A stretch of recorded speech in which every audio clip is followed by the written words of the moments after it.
Hey y'all, so today we're going to look at the Galco VHS 4.0. This one in particular is for the 4-inch Smith & Wesson end frame. Let's take a look at it.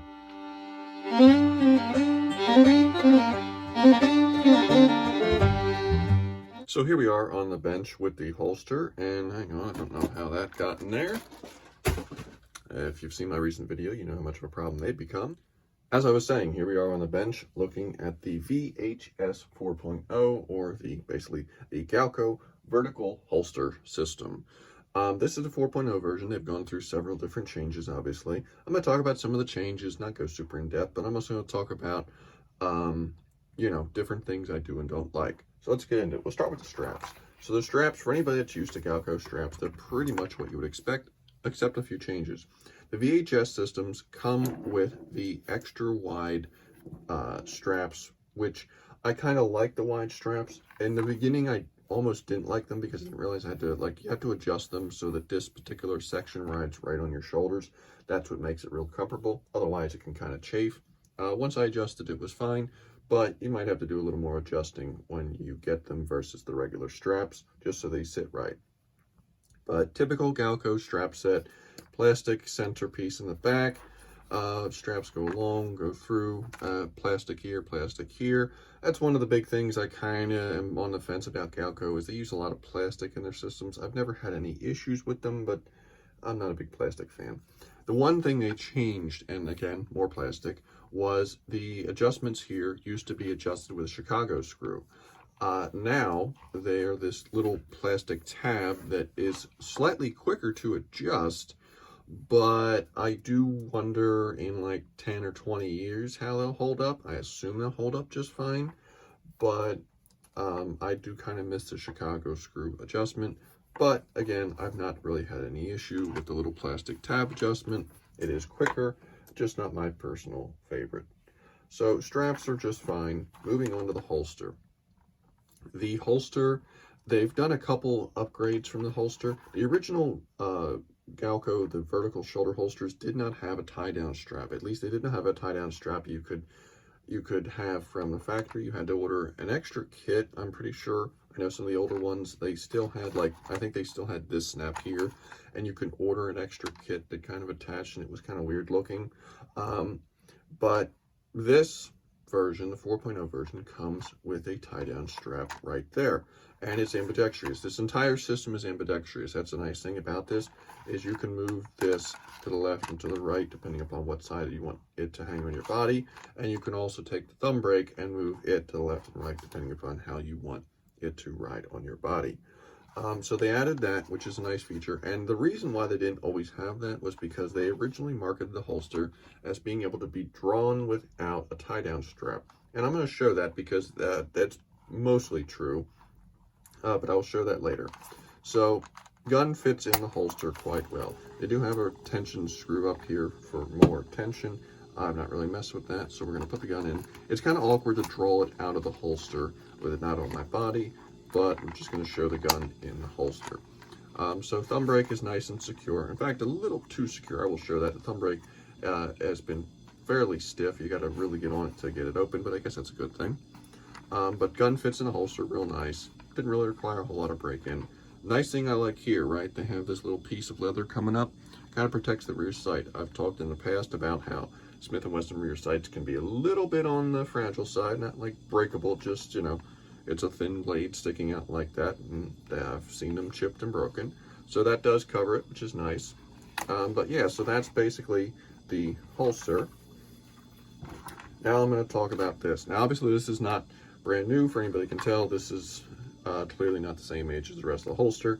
This is an old Jackass, back when Galco was Jackass, speed loader pouch. This is basically exactly like the current one. I bought this holster. I bought the straps and I bought the holster separately because it was a little more cost effective, and plus I already have this, so I didn't need this. The one thing I want to mention, I want to give Galco props for, is for the longest time their revolver holsters, their shoulder holsters, came with dump pouches. Basically it was, a dump pouch you could put loose rounds in, and I hated it, and I gave Galco a lot of hell in a couple videos, and I said, it's 20 whatever year I reviewed it, speed loaders have been around for a long time. There's absolutely no reason to be still offering dump pouches as a default option when people carry speed loaders, especially in a shoulder rig. So they've now offered the speed loader pouch, at least according to the website, for the default option. And I do like their speed loader pouches. These speed loader pouches basically fit everything from an end frame and down. That was the one nice thing, was it's kind of tight with the end frame, but they fit in there just fine. They are also ambidextrous, which is nice. Basically, you know, they open from either side, so you can have them pull out from either side. You know, just a basic standard speed loader pouch, and they work well. So that's what the holster looks like. Let's put it on, and I'm gonna go over some more features. All right, so here we are at chest cam. Yeah, forever getting new camera angles. And here I have the shoulder holster on, and it rides really nice. I'm gonna talk about one issue with concealment, which you can probably already tell. But it rides real nice, right? Don't know how well we can get the straps and everything in the camera, but it rides real nice and comfortable. And, you know, again, Galco shoulder holsters are known for quality. This one's no different.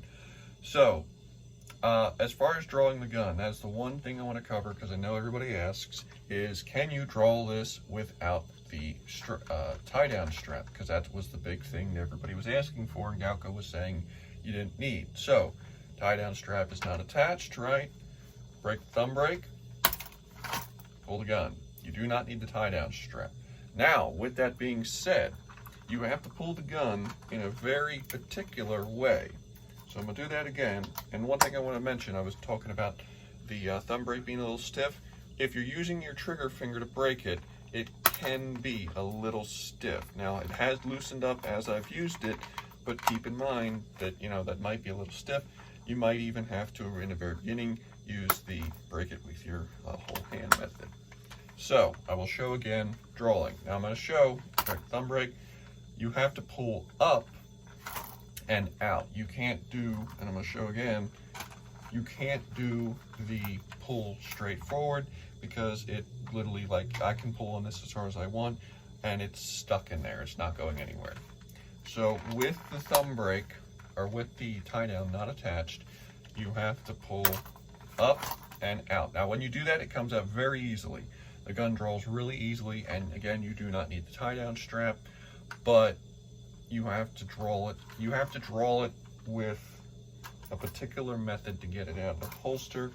That's something I'm back and forth on, because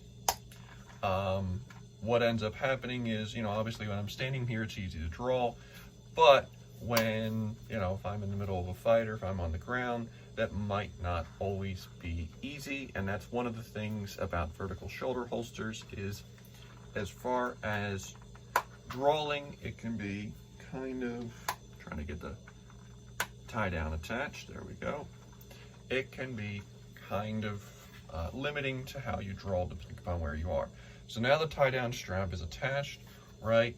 And you still can't really draw it if you pull it straight out. You still have to do the up and out, but it is a little bit easier because you've got something pulling down on the holster. So that's drawing, right? Put this back in. All right, so holster or gun draws out fairly well. Speed loaders on the other side hang nicely. I've said before, the trick to having shoulder holsters to have everything up nice and tight. This thing I do ride a little bit lower than normally, because one, I wanted to have the tie down strap as an option, and two, because this gun in particular has a very large grip on it.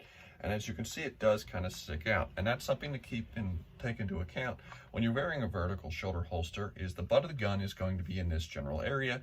And depending upon how thin you are, it could print. Now what I'm going to do is I'm going to put on a couple different cover garments and kind of show you how bad it is. Keep in mind, this is worst case scenario. This is an end frame with a very big grip. So the camera following was so good, I decided to leave it in. And I was too lazy to refilm the entire section. But here we are with just a light windbreaker jacket, whatever. You know, kind of reminds you of that tactical soft shell stuff. But anyway, so with the jacket unzipped, conceals pretty well. speed loaders completely disappear, and the gun doesn't print that bad. When I pull tight, obviously there's the gun, but it works pretty well, and I have no issues with it. When I zip this up, though, that's when you kind of start to notice it. So zip it up, and it pulls it tighter, and you notice right there's clearly the gun. Now, if I'm moving around and doing stuff, it really isn't that noticeable, and no one pays that much attention to you. But it is something that I don't usually wear this jacket like with this holster. If I know it's going to be cold, I'm going to zip it up because I know it prints like that. Now, if I was using a smaller set of grips, it probably wouldn't be an issue, but something to keep in mind. If you've got a big set of grips on your gun, certain jackets, it's going to print with this system. So let's start with something. Here we have just a hoodie sweatshirt, and this is what I generally wear when I'm wearing that system. Rather than a jacket, as I'll wear a sweatshirt.